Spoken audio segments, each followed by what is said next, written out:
Entonces vamos a comenzar a explicar la diferencia entre las vértebras. En cuanto a las divisiones y los segmentos, tenemos entonces la primera cervical, el primer segmento cervical, el segundo es el torácico, el tercero es el lumbar, el cuarto es el sacro y el quinto es el coxígeo. Desde entonces base de cráneo. Entonces quiere decir que entonces el cráneo va a articular con las vértebras cervicales. ¿Cuál de todas entonces? La C1, que va a ser la primera. Cuidado, porque esta es atípica.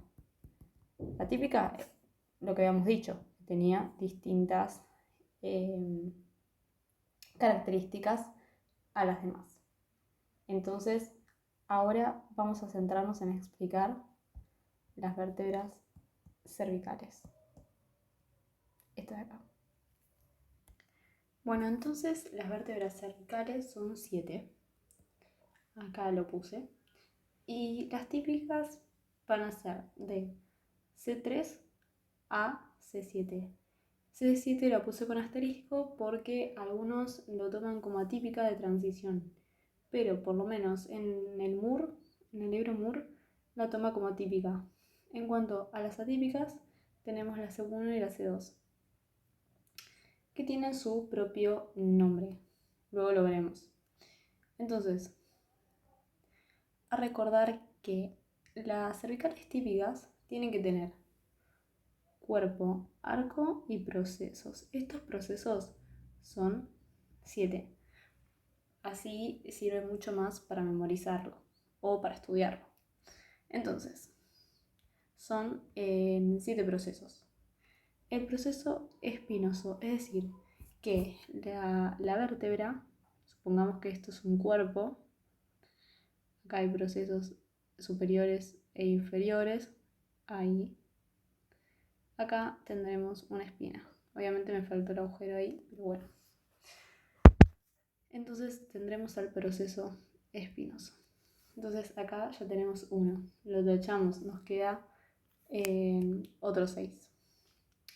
En cuanto a los procesos transversos, tendremos pedículos y láminas. Lo veremos mejor en algún ejemplo gráfico. Pero para eso tenemos que saber qué es un pedículo y qué es una lámina. Los pedículos son procesos cilíndricos, cortos y robustos, que se proyectan desde el cuerpo vertebral y se reúnen hasta llegar a las dos láminas óseas, que son tejido óseo plano y delgado, para luego dar su continuación a lo que es el proceso espinoso, el que ya vimos hacia arriba. Como dije, lo veremos mejor en un gráfico a continuación. Pero continuemos con las características que tiene que tener una vértebra típica. Y esto no solamente sucede para las cervicales, o sea que esta explicación sirve también para el resto de los segmentos.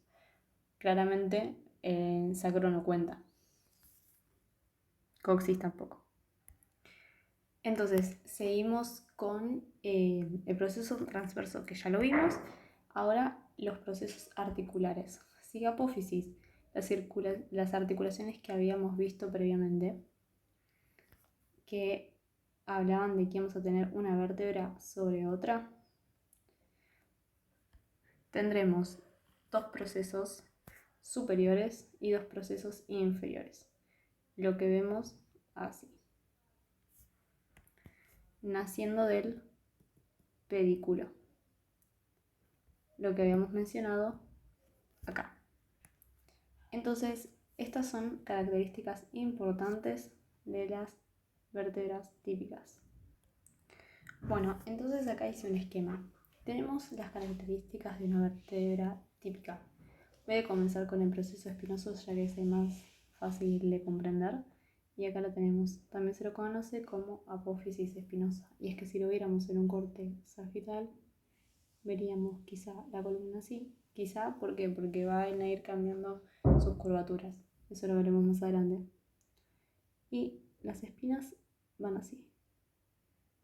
Su dirección, su tamaño, eso varía según el segmento de la vértebra. Pero es decir que vamos a tener un proceso espinoso. Este proceso va a estar.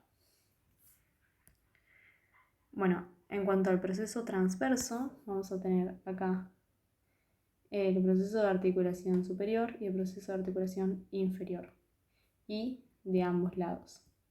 Por eso acá también está y acá también está. Y bueno, ahora por último tenemos los procesos, esos eran los procesos articulares, y en cuanto a los procesos transversos tenemos el pedículo y la lámina.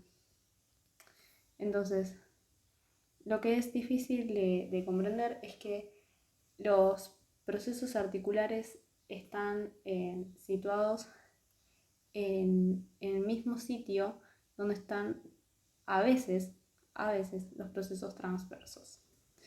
Entonces recuerden que esto cambia en las atípicas. Estas son características típicas.